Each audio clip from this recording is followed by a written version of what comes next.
Muy buena noche, bienvenido a su programa Acción Positiva. Hoy tengo el gusto de presentar a nuestro invitado de esta noche. Él es el doctor Juan Alberto Fuentes Knight, ministro de Finanzas Públicas de la República de Guatemala del año 2008 al 2010, funcionario de Naciones Unidas en CEPAL, en CIECA, en CEGEPLAN, fundador y director del ICEFI. Tiene una maestría en la Universidad de Toronto, un doctorado en la Universidad de Sussex en Inglaterra y es economista. Bienvenido a Acción Positiva, doctor. Muchas gracias por invitarme, es un gusto estar con ustedes. Para nosotros que usted haya aceptado la invitación a compartir con nuestra audiencia. Tal vez para empezar un poco a platicar, doctor, quisiera yo hablar del libro que usted, después de que finaliza su periodo en finanzas públicas, creo que un poco después, un año más o menos después, publica y se llama Rendición de Cuentas. Y yo quiero referirme a unas palabras que en el prólogo de este libro escribe el doctor Edelberto Torres, a quien le enviamos un cordial saludo.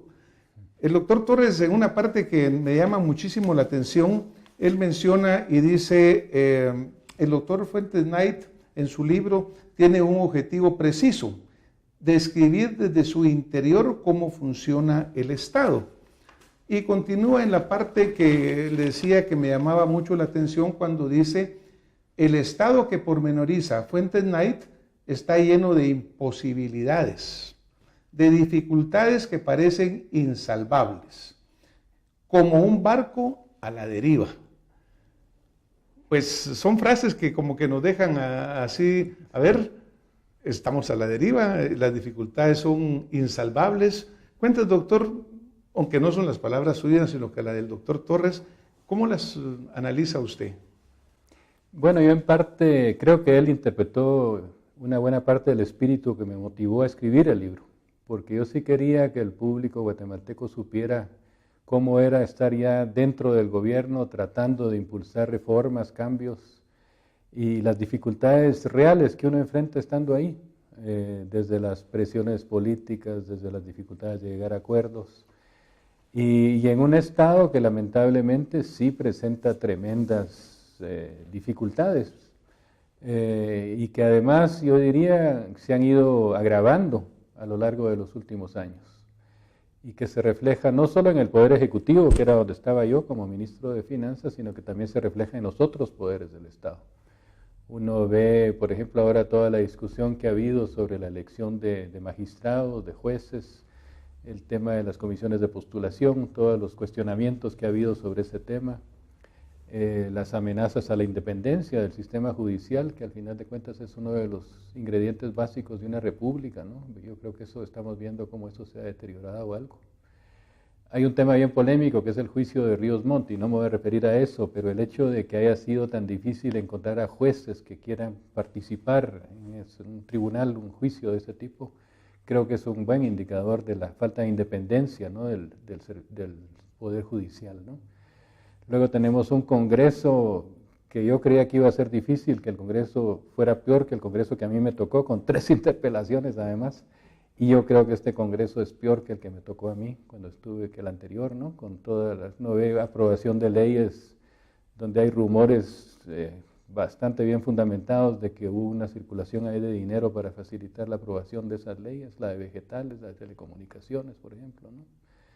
Y luego uno ve el Poder Ejecutivo donde, por ejemplo, uno ve, para ir al tema fiscal, el deterioro de la SAT, la Superintendencia de Administración Tributaria, ¿no?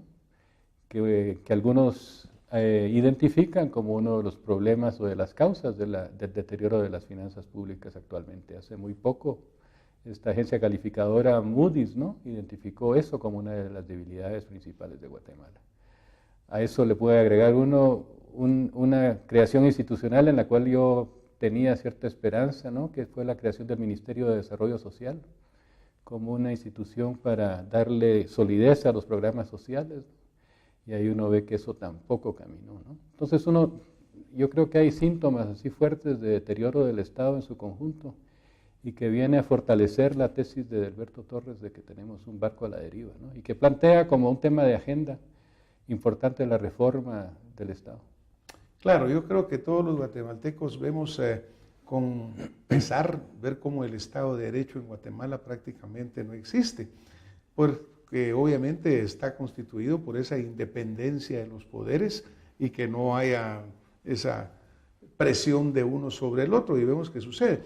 Y también, doctor, el hecho, por ejemplo, SAT, también hemos visto que ha perdido su autonomía realmente. Se señala que hay mucha injerencia dentro de las decisiones de SAT. Lo vamos a platicar un poco adelante. Esperamos realmente que esta proyección del doctor Edelberto Torres, que obviamente es muy respetado, pero ojalá que no sea tan así, que esto es insalvable y que no tenemos camino, porque yo creo en el guatemalteco, ¿verdad, doctor? Y creo que nosotros, este país es tan maravilloso que nosotros no podemos dejar de ser por lo menos algo para salvarnos. Sí preocupa esto a los diputados. Fíjese que en este Congreso creo que entraron 90 nuevos diputados, lo cual hubiera llevado como que una esperanza de que hubiera una renovación importante, porque ya eran mayoría contra los 158, los otros que estaban repitiendo. Pero, pues sí, cada vez hay mayor decepción con el Congreso, cada vez hay mayor señalamiento. Doctor, si nosotros comparáramos la situación en que a usted le tocó estar a cargo del Ministerio de Finanzas, tanto a nivel nacional, regional, como pues globalizado, ¿qué diferencias importantes ve usted en la economía de aquel periodo que a usted le tocó enfrentar con la economía actual? Bueno, la gran diferencia, la diferencia número uno fue la crisis financiera internacional que nos tocó a nosotros, ¿no? Eso se reflejó en una caída del comercio internacional, de la producción en todo el mundo, tasas negativas de crecimiento. México, por ejemplo, tuvo una tasa del menos 6% de crecimiento, ¿no? Estados Unidos también, Europa.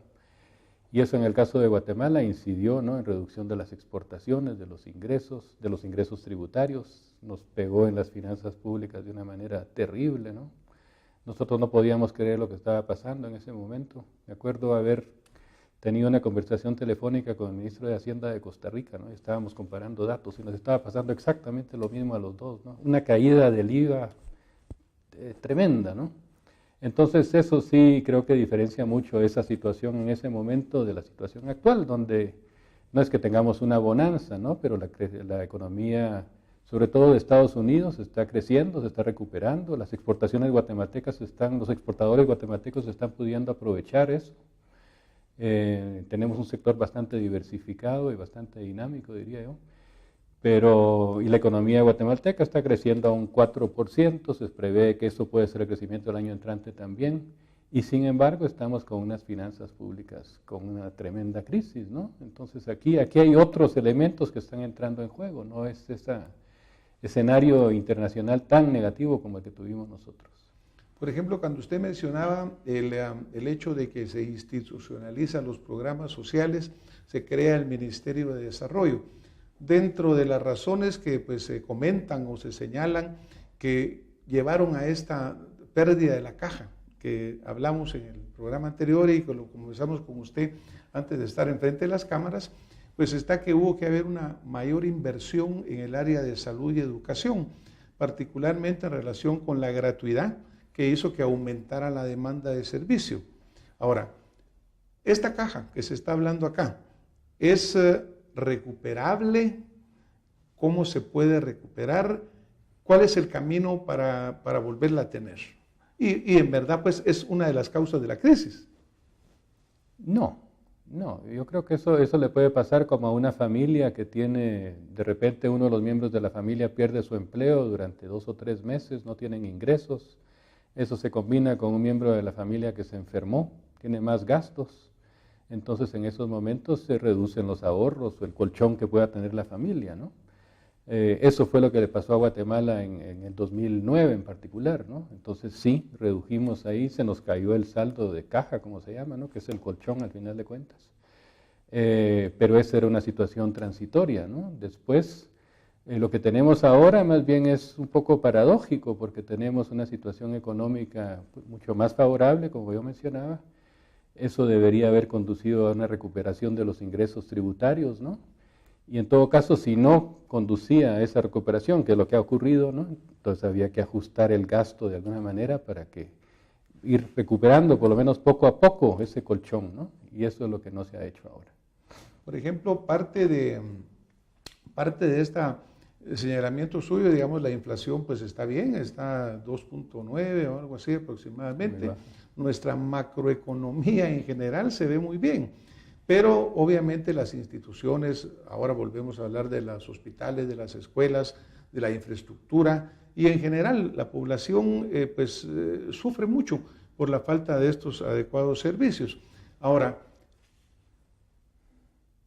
¿será que no se captó, que no hubo la recaudación adecuada? ¿O por qué es de que no hemos llegado a estas metas tributarias que se habían planificado, doctor? Hay varios problemas, pero yo diría que el principal es que se establecieron unas metas no realistas de recaudación tributaria. Incluso hubo un problema, conflictos entre las autoridades responsables de lo fiscal, entre el ministro de Finanzas y el superintendente de la SAT, no se pusieron de acuerdo. Y eso se reflejó en un presupuesto original, ¿no?, donde tenía un gasto demasiado elevado, porque partía del supuesto de que los ingresos eran elevados, ¿no? Y lamentablemente esa meta no se pudo cumplir. Yo creo que en buena parte porque la meta estaba mal diseñada para comenzar, demasiado ambiciosa, no se esperaba demasiado de ingresos. Eso se ha complicado con otros factores, ¿no? Yo creo que el tema del contrabando ha incidido negativamente. En parte habido también factores económicos como la caída del precio del petróleo, de los combustibles, que esos han generado menos ingresos. Pero como sabemos todos, también hubo un montón de contrabando de gasolina, y uno lo ve en San Marcos tan claramente hace unos meses, ¿no? Ahora ya menos con ahora parece que está con la caída de Guatemala para México. Sí, vamos a ser exportadores de combustible nosotros, sí. Entonces se combinan estos problemas, ¿no?, de mal manejo de la administración tributaria, mal manejo de las aduanas en particular. Yo creo que ahí hay un elemento de corrupción incluso que destacaría, y luego mal planteamiento de las metas. Y luego entonces viene un gasto programado demasiado alto, que lo que se debería de haber hecho es reasignarlo, ¿no?, bajarlo y reasignarlo, y creo que eso fue lo que no se hizo. Entonces llegamos a fines de año con una situación ya casi insostenible, dependiendo de un préstamo, en situaciones que no deberían ser tan críticas, porque como decía, la economía está creciendo, la economía internacional, en particular la de Estados Unidos, incluso se está recuperando. No deberíamos tener esos problemas. Claro, y tal vez la priorización, doctor, porque por ejemplo, pues hay sectores que sufren más, o por lo menos tal vez porque sean más visibles, pero nosotros vemos, por ejemplo, trabajadores de salud, trabajadores de educación, de diferentes áreas que no les pagan en meses, por ejemplo. Y sin embargo, por otro lado, vemos gastos en otros aspectos del funcionamiento del gobierno, del Estado, que no debían de ser prioritarios. Pero, por ejemplo, el impuesto sobre la renta en números ha subido realmente. Ha crecido. Lo que no llegó fue a alcanzar la meta lejana que se le había puesto. Sí. Entiendo que el IVA no creció tanto, pero también creció. Sí, bastante menos. Bastante menos. Sí. Y creo que el IVA es el impuesto que más genera ingreso, casi el 50% del ingreso a las arcas del Estado. Y que depende mucho de las importaciones. Depende mucho de las importaciones, claro, pero obviamente también, doctor, han entrado en vigencia muchos tratados de libre comercio que han bajado la tasa impositiva para algunos bienes que vienen de afuera, ¿no? Sí, pero esa es la tasa aplicable, ese es el arancel, ese no es el IVA. El IVA se aplica de todos modos a todos los productos, independientemente de que venga de un país con el que se tiene un acuerdo de libre comercio, ¿no? Sí, es más que todo entonces en sí la disminución de la importación. Sí, hay una importación que no se está registrando, ¿no? ¿Y qué es lo que le dice a uno eso?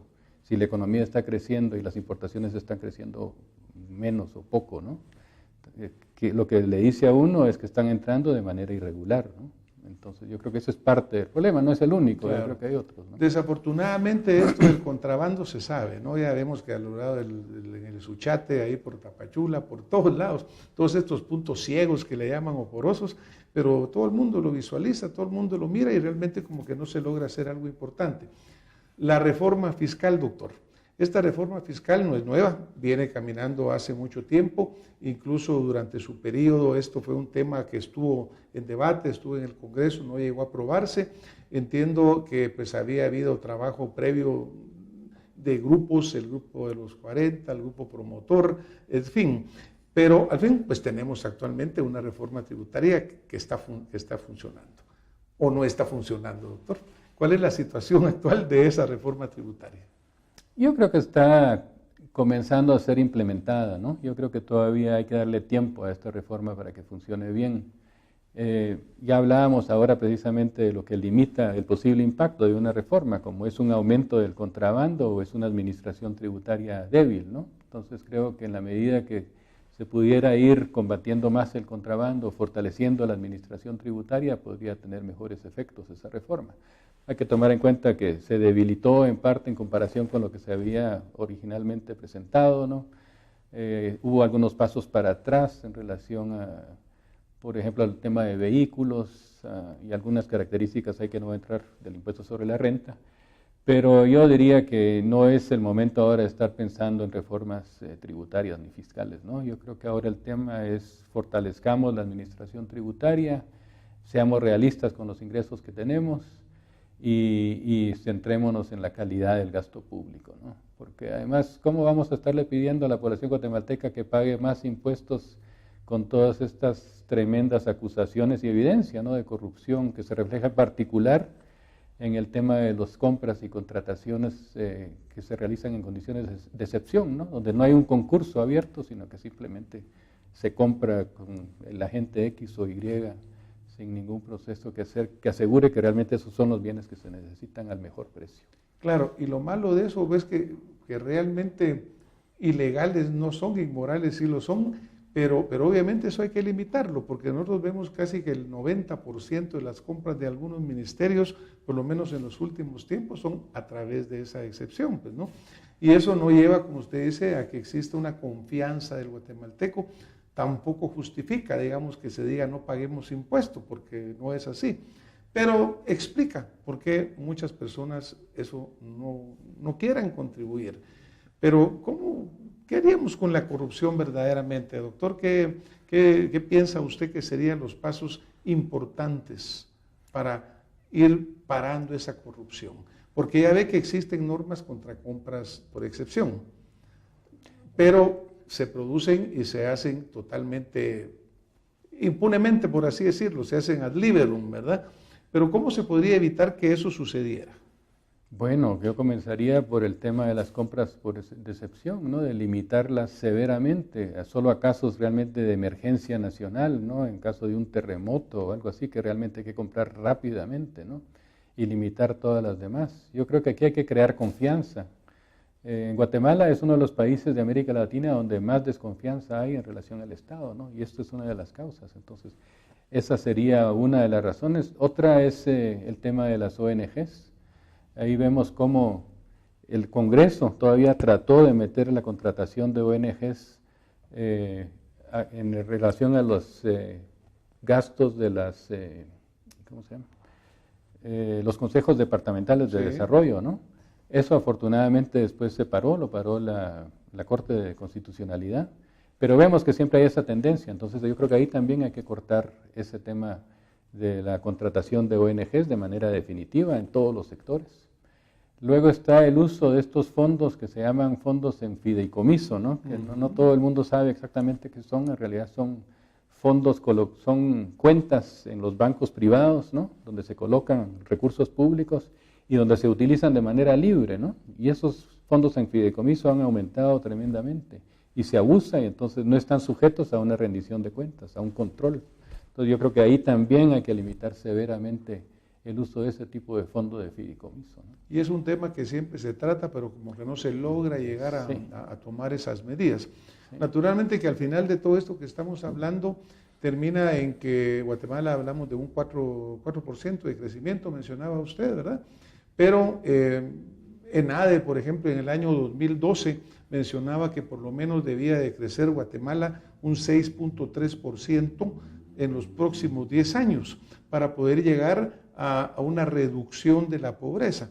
Guatemala actualmente, según reportes de FAO recientes, hasta habíamos aumentado la pobreza en vez de disminuirla, o había disminuido muy poco, ¿verdad, doctor? Pero, ¿cómo hacemos para estimular ese crecimiento? Porque obviamente al final eso termina siendo el verdadero motor que va a ser el cambio. Sí, incluso el tema fiscal depende mucho de eso, ¿no? Si hay una economía que crece fuertemente, se generan más ingresos. Bueno, aunque como vimos en este caso reciente, no, ¿verdad? Pero sí, uno esperaría que sí creciera más la economía de Guatemala. 4% no es suficiente, y creo que ese dato de nada que usted da es correcto, ¿no? En el sentido que necesitamos crecer a ese tipo de tasa para realmente cubrir las necesidades de la población en general, porque tenemos una población que está creciendo muchísimo, es la que más está creciendo en América Latina, ¿no? Y lo que pasa es que no hay suficiente inversión en Guatemala, entonces no permite generar suficiente empleo. Es un dato, solamente un dato para no entrar a muchas estadísticas, el coeficiente de inversión de Guatemala, que es la proporción de la inversión en el total de la producción nacional, es del 15%, ¿no? O sea que del total de la producción nacional, 15% se dedica a inversión. En países como Chile o Colombia es 28%, ¿no? Perú 35%, países asiáticos llegan hasta 40%. Estamos totalmente lejos de eso, ¿no? Necesitamos mucho más inversión. Y no es la inversión grande de las grandes empresas, yo creo que es la inversión de la pequeña y mediana empresa, las inversiones de las cooperativas, bueno, sí, de algunas grandes, de alguna inversión extranjera también, pero no ayuda la inseguridad, no solo la inseguridad física de la gente, la inseguridad jurídica, con una amenaza de la independencia del Poder Judicial, no ayuda tampoco todo el tema de ausencia de infraestructura muy débil, y luego no ayuda a un tema quizá más económico, que es el tema del tipo de cambio, ¿no? Que tenemos un quetzal que es vale demasiado en términos del dólar. Llevamos ya no sé cuánto tiempo, como el 7.5 por dólar, ¿no? Ahorita creo que 7.60, 7.70 sí, por ahí. Entonces, y esto significa que uno puede conseguir con quetzales muchos dólares, ¿eh? y facilita entonces invertir afuera de Guatemala. Porque si yo puedo conseguir muchos dólares, puedo comprar instalaciones, puedo invertir afuera. También facilita importaciones baratas, porque yo por cada dólar pago pocos quetzales, ¿no? Entonces facilita esas importaciones. Hace más difíciles las exportaciones. Y todo eso para mí que no facilita la inversión en particular para producir exportaciones ni para producir bienes que compiten con las importaciones. Y más bien conduce a la inversión a que se dirija a sectores residenciales, al comercio y no a sectores que realmente dinamicen la economía guatemalteca. Entonces yo creo que usted ha dado ahí en el clavo en el sentido de que el tema de crecimiento es otra de las dimensiones. Claro, básicas. Porque creo que usted mencionaba ya el crecimiento de la población que anda por 2.5%, y como bien lo señala, de los más altos de América Latina. Y el crecimiento económico, pues no es de los más bajos, pero no es el ideal todavía, ¿verdad? Por ejemplo, en el asunto del dólar y el cambio, pues siempre hay quienes tienen una opinión diferente, quienes piensan que bueno, que ahorita está barato el dólar porque vienen más baratas las importaciones, ¿no? Y pues claro, el exportador dirá, pero me están pagando menos quetzales por mi exportación. Pero sí, como usted bien lo señala, hemos estado más o menos entre el 7.60, 7.70, creo que este año no ha llegado al 8 ni el año pasado, y eso pues para unos les suena bien, para otros les suena mal. Pero a mí me preocupa más en realidad esa parte de la inseguridad cívica, jurídica, certeza de que el inversionista venga y no le cambien las reglas de la noche a la mañana, doctor, porque sí, eso es mucha queja. Hablando de la inversión extranjera directa, el señor presidente de la República recientemente pues comentaba que ha venido incrementando en una forma significativa. Y sin embargo es menor, por ejemplo, la inversión extranjera directa que hablaba como de, no me recuerdo, 1.200 millones, por ahí 1.300, es menor que en otros países de la región, por ejemplo, menor que en Nicaragua, menor que en Costa Rica, obviamente. Que son más pequeños además. Es que sí, que son más pequeños y obviamente aquí influyen los mismos factores definitivamente, doctor. Sí, y creo que eso también incide en parte de la conflictividad en Guatemala, ¿no? Y es que parte de esa inversión además se orienta a sectores que son muy conflictivos, ¿no? Y no es que yo esté en contra de la minería, ¿no? Pero hay que saber cómo manejar los conflictos y también consultar a las comunidades, ¿no? Y creo que eso ha faltado bastante en Guatemala. Entonces la inseguridad, la conflictividad, una imagen de país que no necesariamente es positiva, ¿no? Y entonces tenemos países como Costa Rica, donde incluso se prohibió ya invertir en minería, ¿no? Que tiene una inversión extranjera directa mucho mayor que la de Guatemala. Claro, ellos han hecho un esfuerzo muy grande por captar turismo, han impulsado, pues, digamos, la parte ecológica, la parte verde, ¿no? Recientemente hubo una delegación, estuvo la señora Presidente Bachelet acá en Guatemala, una presentación de empresarios y gente de gobierno y hablaban de la minería en Chile, que la minería en Chile constituye una gran mayoría, diría yo, de lo que son sus exportaciones.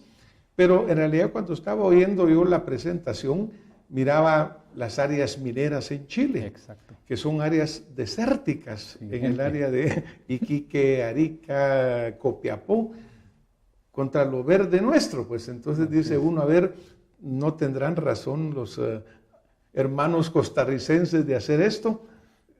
¿Qué piensa usted, doctor? Bueno, yo creo que es un tema de diálogo y realmente creo que tiene que ver con toda la función del Estado en regular la inversión, la relación del Estado con el sector privado en particular. Y lleva al primer tema que planteábamos cuando comenzábamos esta entrevista, ¿no? ¿Cuál va a ser cómo vamos a renovar ese Estado para que Guatemala ya no esté a la deriva, ¿no? Tenemos que ser muy claros hacia dónde vamos, pero tiene que ser basado en un conjunto, una visión más o menos compartida, ¿no? Y yo creo que en eso no lo tenemos ahora. Yo creo que en Guatemala la conflictividad se extiende casi que a todos los sectores, doctor, porque las que más vemos son las conflictividades mineras, por ejemplo, contra las hidroeléctricas, etcétera. Pero aún a niveles más altos prácticamente cuesta mucho que el guatemalteco nos pongamos de acuerdo, porque yo me recuerdo cuando se hablaba de la reforma tributaria y se hablaba de buscar un gran pacto fiscal, y yo creo que al final no logró llegarse a tener un gran pacto fiscal realmente efectivo. ¿Cree usted que sí se logró llegar? Sí, se llegó y se reflejó en un documento, ¿no? Y después surgieron todas estas comisiones que hicieron propuestas. Yo creo que es un ejemplo, ahí tiene sus lecciones positivas, negativas, pero yo terminaría por decir que no hay peor lucha que la que no se hace y que hay que buscar ese diálogo y resolver las diferencias que tenemos. Pues a mí me encantaría, digamos, un día poder platicar con el doctor Edelberto Torres y decirle, mire doctor, salvamos esa situación insalvable, el barco al fin encontró su rumbo. Doctor, ya estamos llegando muy cerca del final del programa. ¿Qué mensaje usted quisiera dejarle a nuestra audiencia el día de hoy? Que estamos frente a un deterioro del Estado fuerte. Entonces, en ese contexto, no es un tema tan importante el tema de las políticas específicas, sino que cómo rescatar que funcione el Estado en su conjunto. Un ejecutivo realmente ejecutivo, un legislativo democrático, y un sistema judicial donde el Estado de Derecho esté por encima de todo. Pues muchas gracias, doctor, por lo que ha compartido con nosotros esta noche. Muchas gracias a ustedes por que nos han acompañado. Y pues coincido con la opinión del doctor que tenemos que volver a un Estado de Derecho en el cual la ley se respete y se cumpla en beneficio de todos los guatemaltecos. Muchísimas gracias por habernos acompañado y nos vemos la próxima semana con más Acción Positiva.